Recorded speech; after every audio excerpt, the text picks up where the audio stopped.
Qu'est-ce que cela veut dire expliquer? Demanda Lola. Tu commences fort. Plicare, ça veut dire plier en latin. Et explicare, ça veut dire déplier. Mais cela veut dire aussi complexe et perplexe. Quand on est perplexe devant quelque chose de complexe, on cherche une explication. Et l'explication, en dépliant ce qui est plié et embrouillé, va le rendre plus clair. Même racine que plexus. Plexus. C'est le nœud que tu as là, au creux de la poitrine, et qui te fait si mal quand tu es stressé. Expliquer, c'est dénouer le nœud. Expliquer, c'est dénouer le nœud. Après l'explication, tout devient plus clair dans l'esprit. Voilà pourquoi on dit qu'une explication éclaire. Éclaire. Le verbe éclairer. Premier groupe. C'est le coup de vent qui chasse les nuages. Ré attendit que le vent ait chassé les nuages. Alors Lola, c'est quoi pour toi les maths? Lola ne prit pas beaucoup de temps pour répondre. C'est une matière truffée de problèmes, bourrée d'inconnus, et où l'on est cerné par des règles. Une matière où les professeurs qui posent les problèmes et où c'est moi qui dois les résoudre. Ré éclata de rire. Comme beaucoup de ses camarades, Lola était nulle en maths. Enfin, c'est ce qu'elle clamait avec une effronterie affichée. Impossible cependant de ne pas déceler dans cette proclamation hautement revendiquée une sorte de coquetterie, la nullité en maths se portant bien chez certains élèves. Lola en était-elle vraiment fière, ou était-ce sa façon de revendiquer un handicap dont elle croyait ne jamais pouvoir se débarrasser? Ré et Lola étaient convenus que, pour commencer, chacun énoncerait ce qu'il aimait et ce qu'il détestait dans les mathématiques. Lola débuta, et elle débuta très fort. Pour être franche, j'ai beaucoup de mal à trouver quelque chose qui me plaise. Mais je ne désespère pas. Ce que je n'aime pas, je le dis à la suite. Et la rafale crépita. D'abord en maths, je ne sais pas de quoi on parle. Et puis, je ne sais jamais comment m'y prendre pour résoudre un problème.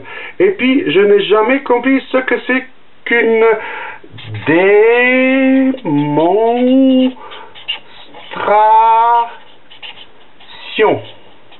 démonstration. Voilà. Je m'arrête ou je continue? Continue. Je ne comprends pas à quoi elles servent. Je veux dire à quoi elles servent dans la vie. Enfin, elle lâcha ce qu'il semblait lui tenir le plus à cœur. Elles sont violentes. Violentes. Lé la regarda sidérée. Les maths violentes. Il n'y avait que Lola pour proférer une telle accusation. Il se reprit et avec un petit sourire. Mais si tu ressens de la violence dans les maths, c'est qu'elle ne te laisse pas indifférente. Lola, déstabilisée, finit par jeter. Est-ce que la prison laisse le prisonnier indifférent? Les maths, une prison. C'est une analogie, juste pour contrer ton argument et te montrer qu'il ne démontrait rien. Comment veux-tu qu'une matière qu'on me contraint à suivre plusieurs heures par semaine, depuis que je suis toute petite, me laisse indifférente? Tu veux peut-être me dire en quoi les maths sont violentes? Je les trouve brutales. Les choses tombent comme un couperet. Tu te trompes de rien, c'est fichu, faux, totalement faux, et pas un tout petit feu, faux. Ré éclata de rire. Et puis, tu as la sensation que c'est comme ça et pas autrement. Voilà ce qui m'agresse. Je me sens impuissante. Cela te cloue le bec. Et je n'aime pas qu'on me cloue le bec. Les maths, c'est sans réplique. Qu'est-ce que tu voudrais répliquer? Rien, justement. Elle remarqua le sourire qui se dessinait sur les lèvres de Ré. Oh, ne te réjouis pas. Si je n'ai rien à répliquer, c'est parce que cela ne m'intéresse pas assez pour que j'ai quelque chose à dire. J'ai des choses à dire uniquement sur ce qui m'intéresse. Es-tu sûr qu'il n'y a qu'en maths que les choses sont comme ça et pas autrement? La Seine traverse Paris et pas Strasbourg. C'est comme ça et pas autrement. La Bastille a été prise le 14 juillet 1789 et pas le 13. C'est comme ça et pas autrement. Oui, mais elle aurait pu.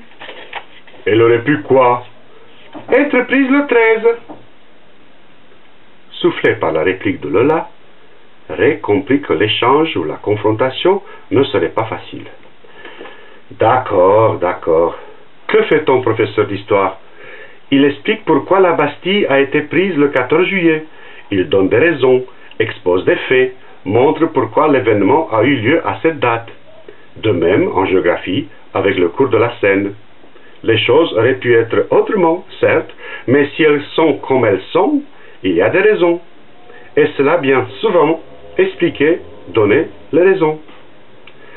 En maths, j'ai l'impression justement que les choses n'auraient pas pu être autrement.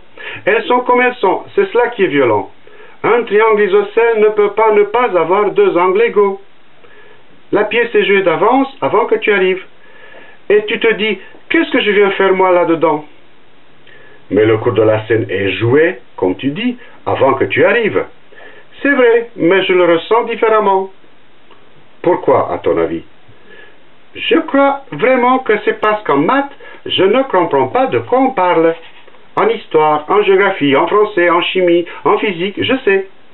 Même si je ne comprends pas toujours, j'ai une petite idée de quoi ça parle.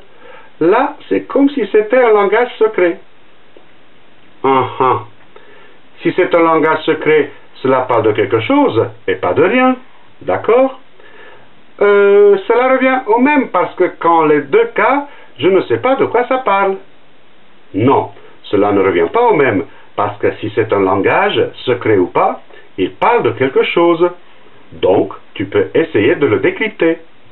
Es-tu d'accord au moins sur le fait que les maths ne peuvent pas ne parler de rien? Dit comme cela, je suis obligé de convenir qu'elle parle sûrement de quelque chose. Mais de quoi? Eh bien, je t'annonce que lorsque tu entres dans un cours de maths, tu entres dans un cours de langue. Pas tout à fait comme ton cours de chinois, mais dans un cours de langue certainement. Eh bien, en français, en chinois, il y a des hommes, des textes, des gens qui communiquent pour exprimer des idées, des sentiments, des informations, des mots d'amour même. Et saisi par une idée soudaine.